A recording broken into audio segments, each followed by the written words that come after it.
So I'm going to show you how to very simply use lemon tea tree, if you have it in your garden, to help repel mosquitoes. And here's a lovely plant with beautiful flowers, so don't take the flowers off. The bees have been really enjoying that today. But prune your plant, same as you would any other plant.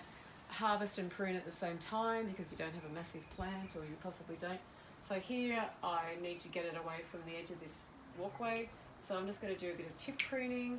With a plant that has lots and lots of different foliage and branching, it's not as important to be so precise about where I cut, a bit like when you're hedging. So I can just snip little bits, and very simply the foliage is able to be crushed, rolled between your hands maybe, and you can see how much I've squashed it up there just to release the aromas. And then that can be rubbed on your skin to help repel mosquitoes. So if you can feel moisture, if you can't, you rub it a bit more, and you can rub it on your skin and help to make yourself smell fragrant, but also less appealing to mosquitoes because you're releasing the citronelle oil in the lemon scented tea tree, which is Leptospermum petersonii, I should say.